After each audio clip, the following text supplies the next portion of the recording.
Então vamos abrir nossa Bíblia em Mateus 5, 43 e 48. E hoje nós iremos falar sobre o que, na minha opinião, uma das missões e um dos desafios do Evangelho mais complicado para nós vivermos. Uma das grandezas de servirmos a Jesus, uma das revoluções que Jesus trouxe para nós, é um desafio colocar em prática isso que nós vamos ler aqui agora. E eu acho que isso é uma das caras do Evangelho de Jesus. Isso é uma das caras, isso é uma das belezas, isso é de umas coisas mais grandiosas que Jesus apresentou para nós, que está lá em Mateus 5, 43 ao 48, que fala o seguinte. Opa, saiu aqui. Vocês ouviram o que foi dito: ame o seu próximo e odeie o seu inimigo. Mas eu digo, ame os seus inimigos e orem por aqueles que os perseguem, para que vocês venham a ser filhos do seu Pai que está nos céus. Porque ele faz raiar o sol sobre os maus e os bons, e derrama a chuva sobre os justos e os injustos. Se vocês amarem aqueles que o amam, que recompensa vocês receberão? Até os publicanos fazem isso. E se saudarem apenas os seus irmãos, o que estão fazendo demais? Até os pagãos fazem isso. Portanto, sejam perfeitos, como o perfeito é o Pai celestial de vocês. Jesus ele faz um convite e um desafio para todos nós, que nós acabamos de ler aqui: ame os seus inimigos e ore por eles. Ele apresenta então uma nova visão, uma nova ótica, um novo jeito de nós vivermos vivermos nessa ótica de amarmos os nossos inimigos. Porque até então, como nós observamos aqui no versículo 43, o jeito que os judeus interpretavam a Bíblia, ou interpretavam o mandamento de amar o próximo, porque já existia esse mandamento de amar o próximo, está muito relacionado no que está lá em Levíticos 19, 18, se você quiser abrir aí. Porque até então, a visão que nós temos é que o Velho Testamento fala para nós que nós devemos amar os nossos irmãos e odiar os nossos inimigos. Vocês tinham essa visão, esse pensamento? Ou não, só eu? Porque eu tinha, antes de eu estudar mais a fundo isso daqui. Mas quando nós lemos e observamos o que está falando as Escrituras, há ali um equívoco dos judeus em relação a esse tema. Porque Jesus começa falando aqui no versículo 43, vocês ouviram o que foi dito: ame o seu próximo e odeie o seu inimigo. Isso está na Bíblia? Odeie o seu inimigo? Você já viu isso na Bíblia? Não. Isso era uma interpretação que os judeus tinham em relação ao que está escrito aqui em Levíticos 19, 18, que fala o seguinte: não procurem vingança, nem guarde ira contra os filhos do seu povo, mas ame o seu próximo como você ama a si mesmo. A interpretação que eles tiveram desse texto é que eu não tenho que procurar vingança de ninguém, e que eu não tenho que procurar vingança de ninguém, nem guardar a ira contra os filhos do meu povo.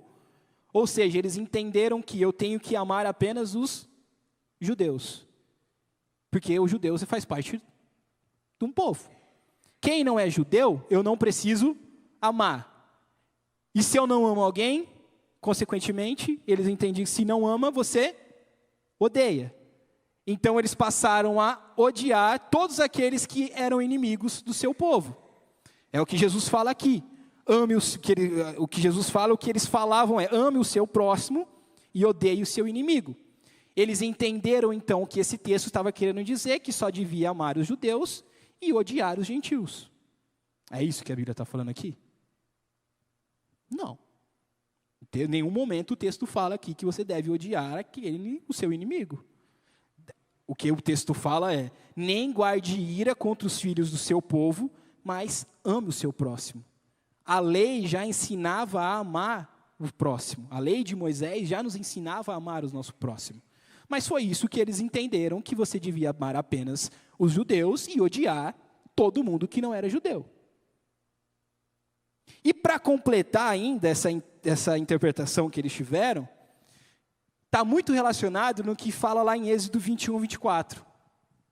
Êxodo 21, 24 fala a famosa frase do olho por olho, dente por dente, mão por mão, pé por pé.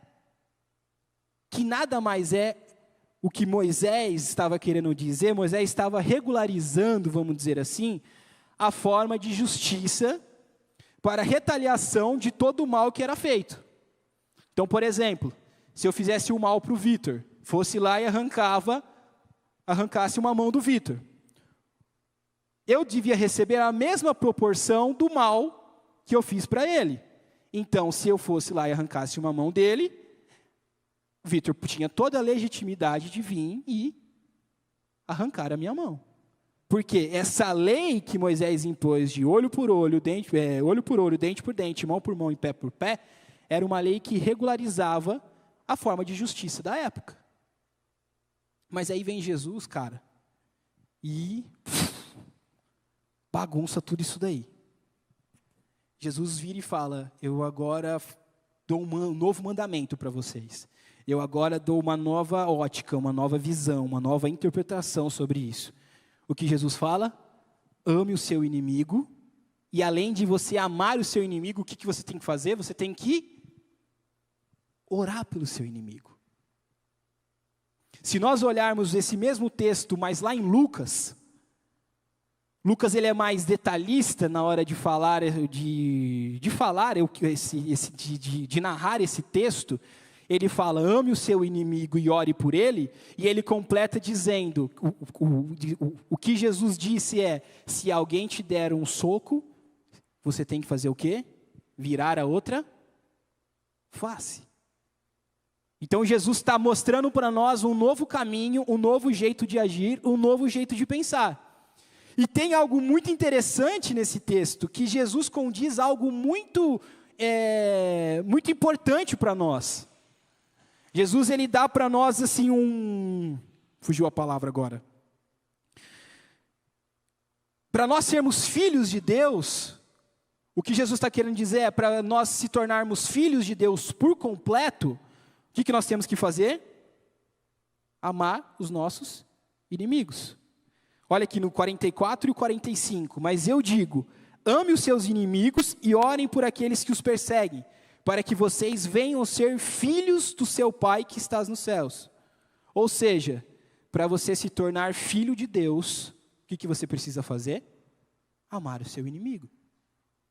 É mais ou menos assim o que Jesus está querendo dizer com isso, que a cultura do reino de Deus, para nós que queremos seguir a cultura do reino de Deus, nós que queremos ser chamados filhos de Deus, o que nós precisamos fazer é amar os nossos inimigos, porque faz parte da cultura daqueles que seguem a cultura do reino de Deus, para aqueles que seguem Jesus Cristo, amar os seus inimigos.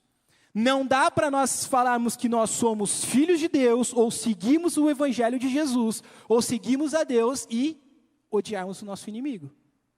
É o que Jesus está falando aqui. Você só pode dizer que você é um filho legítimo de Deus, Pai, se no seu coração existir amor pelo seu próximo, não ódio. Se no seu coração, independente do que a pessoa faça para você, independente quem for a pessoa, uma pessoa próxima ou uma pessoa distante, o seu coração vai estar queimando de amor por aquela pessoa. Mesmo que aquela pessoa tenha feito uma maldade absurda para você.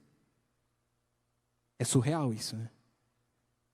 Por isso que eu comecei dizendo que esse mandamento, ou melhor dizendo, esse ensino que Jesus dá para nós, é um estilo de vida, é um pensamento totalmente revolucionário. Totalmente fora da curva, ou fora de tudo aquilo que nós achamos que é certo na vida. Porque o que um senso comum fala sobre o seu inimigo? O senso comum aí fora fala que eu tenho que amar aqueles que me amam. E odiar, ou tá nem aí, que a pessoa se lasque, se a pessoa não tá nem aí comigo. Estou falando alguma besteira? E Jesus vem e apresenta para nós um novo pensamento, uma nova ideia, um novo estilo de vida. E sabe o que é mais encantador de Jesus? É que Jesus não apenas falava, Jesus, ele mostrava. Ele não apenas escrevia ou falava, mas com a sua vida, com as suas ações, com as suas atitudes, ele mostrava para nós como que nós temos que amar aqueles que nos perseguem e aqueles que nos fazem mal. Quando eu estou falando inimigos, eu não estou falando apenas, eu estou falando de uma forma geral para aquela pessoa que faz algo de ruim para nós. Aquela pessoa que nos trai, que nos ofende, que nos maltrata, que rouba, que tira alguma coisa da gente, que nos rouba, que faz alguma coisa de muito severa para nós. Essa pessoa se torna o nosso inimigo. É isso que eu entendo que Jesus está falando aqui.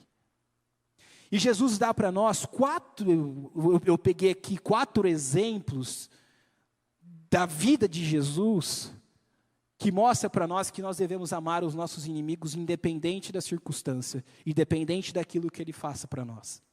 O primeiro exemplo, bem clássico, Judas. Todo mundo aqui sabe que Judas traiu Jesus, certo? Jesus estava lá no monte orando, e Judas fala para os soldados, eu vou, para vocês saberem quem é Jesus, eu vou dar um beijo nele, e aí vocês vão saber quem é Jesus, certo? Os caras falaram, beleza. E chegou o Judas lá, todo cínico. O que Judas faz para Jesus? E Jesus vai lá e dá um beijinho no rosto de Jesus. O que você faria? Porque eu vou ser bem sincero, eu ia dar um escândalo ali, cara. Eu ia fazer um auê. Se Judas viesse me dar um beijo, eu ia pegar e eu ia dar um empurrão nele. Eu falei, sai daqui, traidor! Você é um traidor, cara. Eu confiei em você, você era meu amigo, e olha o que você faz comigo. Vaza daqui, vai dar um beijo em mim, tá maluco? Tá louco? Esse seria o Kaique dando chilique nessa reação, e faria coisa, provavelmente fazia coisa pior do que eu estou falando aqui agora. Mas Judas vai lá, dá um beijo em Jesus, e qual que é a reação de Jesus?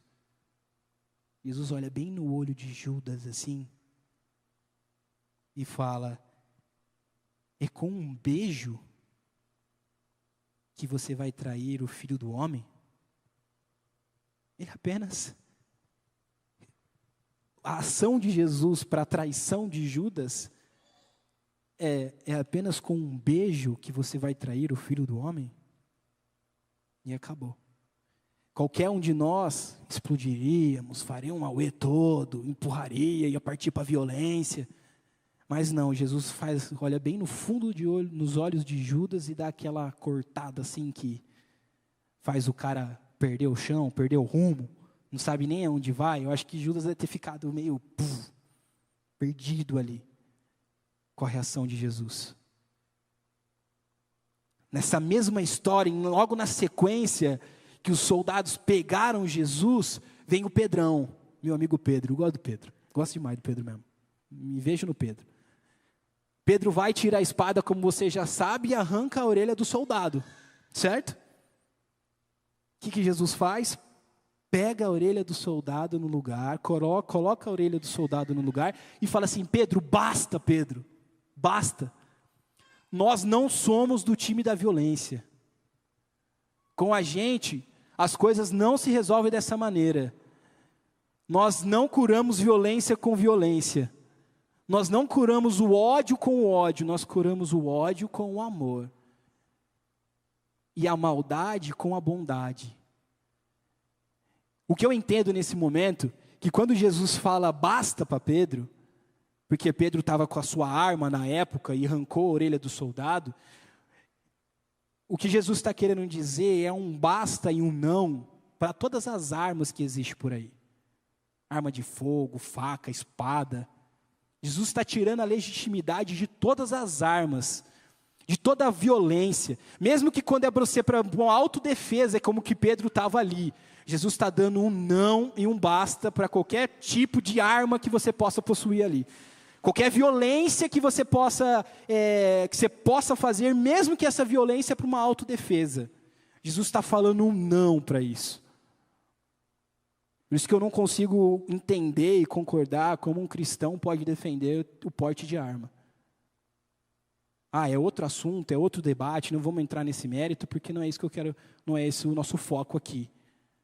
Mas o que Jesus está querendo dizer para nós é, mesmo que se for para legítima defesa, não é com a violência que se resolvem as coisas. Porque nós não somos do time da violência, Pedro. Nós somos do time do amor. Nós somos do time da conversa, do diálogo, de dar a outra face. Jesus foi preso então e foi levado para o sumo sacerdote. Quando Jesus estava lá na frente do sumo sacerdote, essa história está em Lucas 22, 51, o sumo sacerdote começou a confrontar Jesus.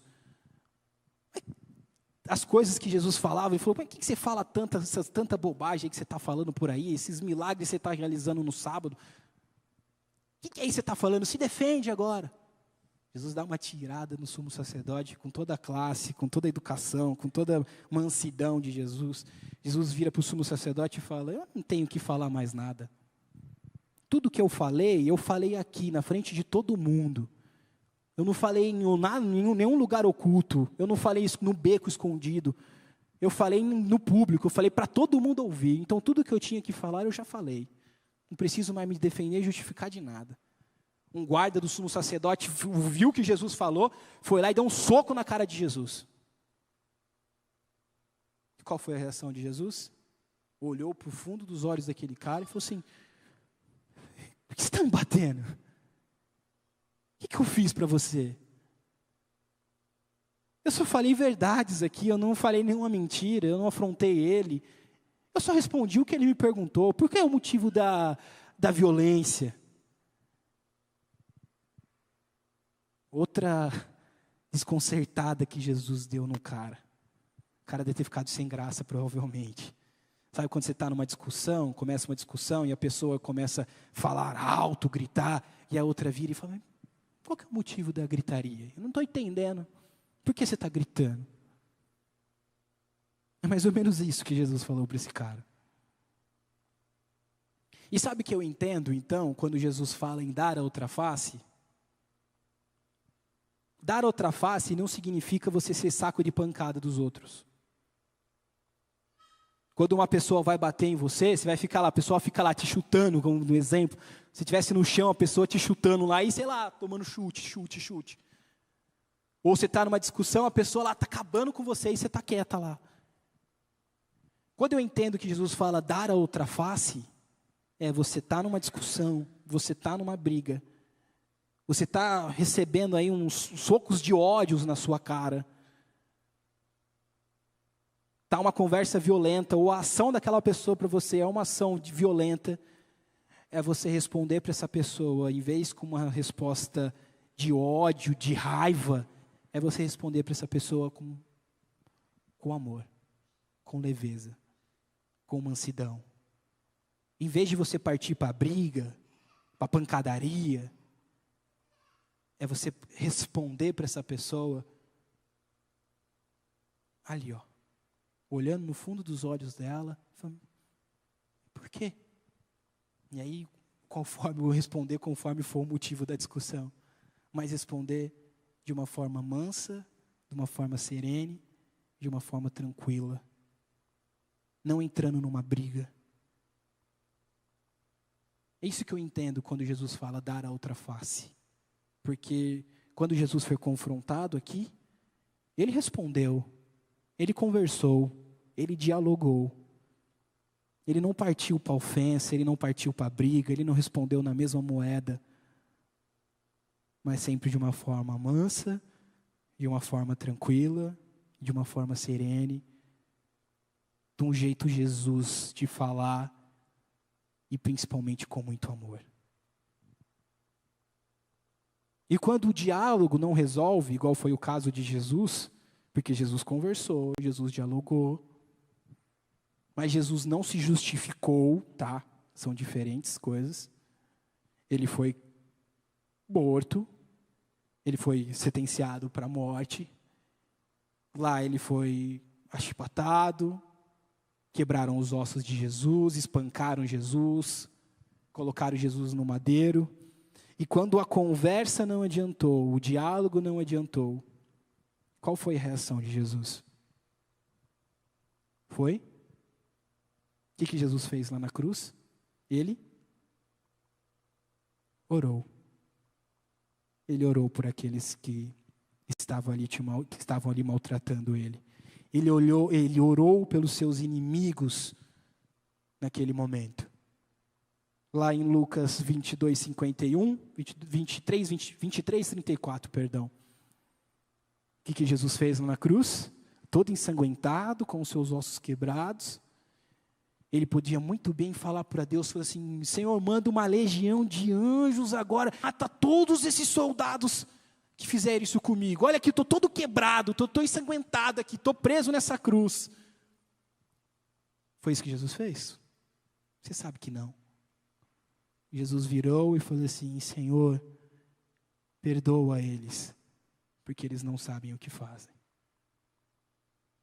Ou seja, Jesus amou seus inimigos e orou pelos seus inimigos. O que eu entendo que Jesus está fazendo e mostrando aqui para nós é uma guerra que nós temos que entrar contra o ódio e contra a maldade que existe no nosso tempo. Ódio com ódio não vai levar a gente para lugar nenhum. Guerra com guerra, violência com violência não resolve os problemas que estão às nossas voltas. A maldade que as pessoas fazem para nós, o que Jesus nos ensina é: não devolva da mesma moeda, mas devolva com amor. E agora você pode estar se pensando: tá, Kaique, é lindo isso que você falou, e eu acho que é Jesus, né? Só Jesus consegue fazer isso. Eu confesso para vocês que eu estou falando essas coisas aqui, essas perguntas que eu me faço. Quando eu preparei o que eu ia falar e conversando aqui, eu falo: Senhor, como eu estou longe de ser igual ao Senhor e manter esse equilíbrio, esse mesmo comportamento que o Senhor tem. Mas eu queria te dar um outro exemplo de uma pessoa do nosso tempo, não é do nosso momento aqui agora, mas é uma história moderna, vamos dizer assim, do nosso tempo. Que é a história do pastor Martin Luther King. Martin Luther King, a luta dele era contra o racismo, a maldade, a violência que os pretos sofriam nos Estados Unidos. A luta dele era trazer a igualdade racial nos Estados Unidos. E uma coisa que eu acho muito interessante, resumindo bem a história dele, tá?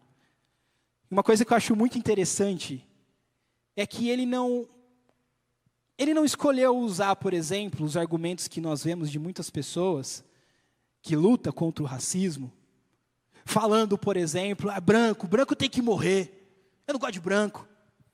Isso um preto falando de uma pessoa branca. Eu não gosto, olha tanta maldade que uma pessoa preta, que os brancos já fizeram com os pretos, para quê? Eu não vou amar esse povo. Ele poderia muito bem criar uma revolta, não seria uma revolução, criar uma revolta lá nos Estados Unidos, e uma guerra declarada entre brancos e pretos. Mas como ele escolheu lutar essa guerra? Com amor. A escolha de Martin Luther King era lutar essa batalha do ódio que os brancos tinham contra as pessoas pretas, lutar essa batalha com o amor. Ele entendeu que se ele combatesse o ódio com o ódio que existia na época ia fazer o quê? Ia aumentar. A única ação plausível, a única ação que ia acabar com aquela maldade que existia na época nos Estados Unidos, e existe até hoje em muitos lugares do mundo, mas naquele exato momento, a única ação, o único sentimento que poderia acabar com aquela guerra, com o racismo que existia, contra aquela violência que existia do branco para o preto, era o amor. E foi isso que ele escolheu. E ele tem assim várias frases lindas, e eu escolhi 2 frases do Martin Luther King que resumem isso daí. Olha que frase interessante. A escuridão não pode combater a escuridão. Só a luz pode fazer isso. O ódio não pode combater o ódio. Só o amor pode fazer isso. O que ele está querendo dizer é, se apagarmos todas essas luzes aqui, fecharmos essa porta, nós vamos conseguir enxergar alguma coisa? A escuridão é capaz de iluminar a própria escuridão? Não, faz sentido. O que ilumina a escuridão é a luz. O que ele está querendo dizer é, como eu vou combater o ódio com o próprio ódio? Eu vou combater o ódio com o amor. Ele entendia isso porque, para ele e para todos nós, brancos e pretos, somos iguais, não existe diferença entre a gente. A cor da nossa pele não tem nada a ver. E foi isso que ele acreditou e foi por isso que ele lutou. Ele falou, eu vou causar alguma violência para o meu irmão? Porque mesmo aquele cara que está fazendo alguma violência para mim é o meu irmão. E ele entendeu que viver uma vida com ódio é um fardo muito pesado para se carregar. E ele tem uma outra frase também que é linda, que fala, eu decidi ficar com amor, pois o ódio é um fardo muito grande para suportar. Viver uma vida com ódio é quando as pessoas fazem a maldade para nós, quando nós nos decepcionamos com as pessoas, com tudo aquilo que acontece na nossa vida, nós escolhemos se nós vamos viver com amor ou se nós vamos viver com ódio. Se você for viver com ódio dentro do seu coração, a sua vida vai ser difícil demais. Vai ser dolorosa demais, vai ser pesada demais. Porque o ódio ele vai corroendo. O ódio ele tem a capacidade de nos cegar. E aí nós falamos, como eu fui fazer isso? Sabe quando você está cego de tanta raiva? E aí você faz coisas que você fala, eu nunca imaginei que eu era capaz de fazer isso. Por quê? O seu coração está cheio de ódio, de raiva. E você faz. Porque você escolhe viver com aquele fardo do ódio nas suas costas.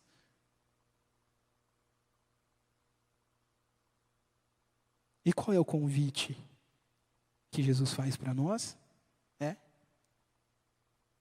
nos enchermos o nosso coração com o amor. Você conhece algum dos homens, algum dos líderes dos Estados Unidos na época de Martin Luther King? Você conhece algum dos opressores dos pretos lá nos Estados Unidos? Alguém conhece o nome de alguém? De algum deputado, algum presidente, de algum líder, de algum grupo lá nos Estados Unidos que eram contra as pessoas pretas? Vocês conhecem? Alguém conhece? Eu não conheço.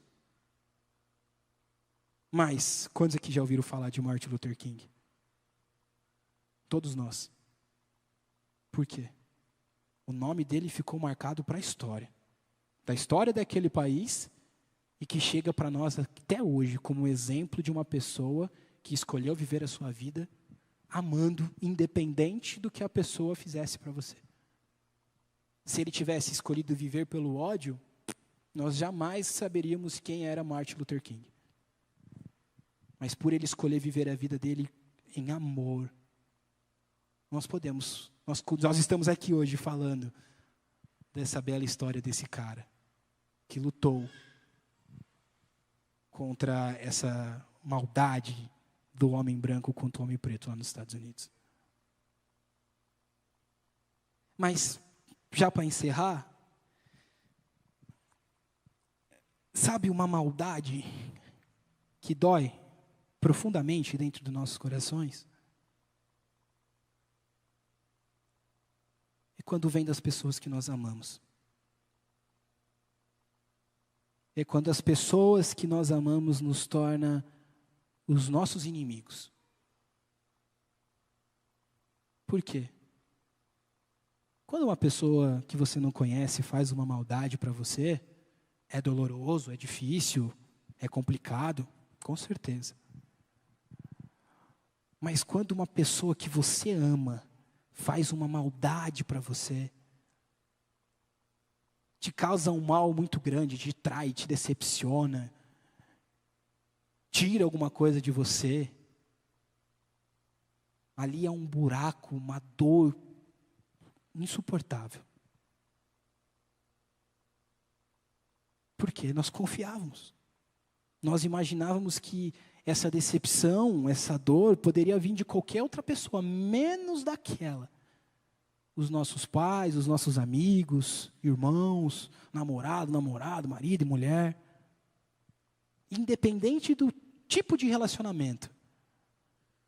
Quando acontece essa maldade das pessoas que nós amamos, isso faz a gente perder o chão, isso faz a gente perder o rumo, perder o foco. E há uma grande probabilidade, uma grande probabilidade de nós entrarmos num vazio, numa escuridão. Porque nós imaginávamos que qualquer outra pessoa podia fazer isso para nós, menos aquela. E aquela pessoa acaba se tornando um inimigo para você. E o quanto é doloroso e o quanto é difícil isso. E o convite que eu queria fazer para você essa noite é que se você não tem nenhum inimigo na sua vida, ninguém que vem na sua cabeça e fala, não, aquela pessoa não é meu inimigo, não tem. Que bom, graças a Deus. Ou se nenhuma pessoa próxima de você fez uma maldade para você que te decepcionou muito. Que bom. Eu oro para que continue assim na sua vida. Mas se você tem inimigos que você fala, não, aquela pessoa é meu inimigo, aquela pessoa fez um mal para mim muito grande. Ou se principalmente for essa pessoa próxima de você. Eu queria convidar você essa noite a colocar isso diante de Jesus. E pedir para o Espírito Santo de Deus, em primeiro lugar, te trazer a cura por essa dor que você está passando. E em segundo lugar, que o Espírito Santo de Deus te ensine. Isso daí, cara, é o Espírito Santo de Deus só que vai te ensinar. Nada que eu falar aqui vai adiantar se você não fechar a porta do seu quarto e buscar a ajuda do alto. E buscar a ajuda do Espírito Santo de Deus. Para você poder amar o seu inimigo ou amar aquele que está te fazendo mal. Ou aquele que te fez o mal.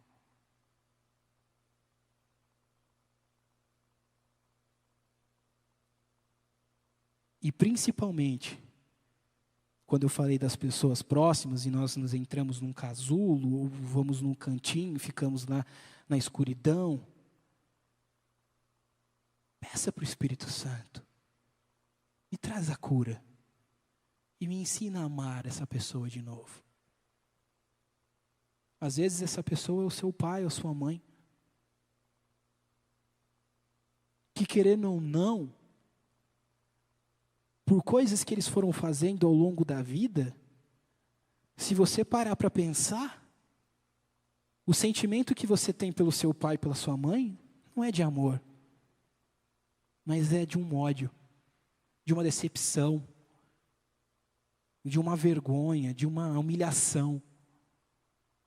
Quando eu estava preparando isso, na verdade, eu preparei isso porque o que eu senti do Espírito Santo de Deus era para falar sobre isso. Às vezes, os nossos relacionamentos com os nossos pais não é mais um relacionamento de amor, mas está se tornando um relacionamento de ódio, ou de tanto faz, pelas coisas que foram acontecendo ao longo do caminho, tanto da sua parte ou da parte deles próprios. E o convite que o Espírito Santo de Deus faz para nós é ame e escolha amar. E eu encerro com uma frase também do Martin Luther King, que fala o seguinte: o ódio, ele paralisa a vida. O amor, ele liberta. O ódio confunde a vida. O amor harmoniza. E o ódio escurece a vida. e o amor ilumina. Que nós possamos entender isso que Jesus nos ensina. A amar os nossos inimigos e orar por eles. A não retribuir o mal com o mal, mas retribuir o mal com o bem. Jesus nos chamou para sermos os filhos da luz. Aqueles que vão revolucionar. Revolucionar como? Com o amor. Nosso jeito de nos comportarmos e do jeito que nós vamos reagir mediante ao problema, mediante ao dia mal, mediante a tribulação que nós estamos passando. E isso só vem pelo poder do Espírito Santo. Pelas nossas forças, nós vamos ser incapazes de amar os nossos inimigos. Nós vamos ser incapazes do nosso coração estar tomado por amor. Mas mediante o sacrifício de Jesus e mediante ao próprio Jesus, Ele enche a nossa vida, Ele enche o nosso coração com o amor dEle e com o jeito dEle de viver e de agir, independente da circunstância e da adversidade que nós estamos passando. Que você possa escolher o amor em todo o tempo da sua vida. Que você possa escolher viver a sua vida amando todas as pessoas. Amém? A você que chegou até aqui, meu muito obrigado. Eu espero que essa palavra tenha falado no seu coração, assim como falou comigo. Queria pedir para você se inscrever no nosso canal, acionar o sininho, porque toda semana nós vamos trazer uma palavra nova para a sua vida. Não se esqueça de compartilhar essa mensagem com alguém. Muito obrigado, que Deus te abençoe e até a próxima.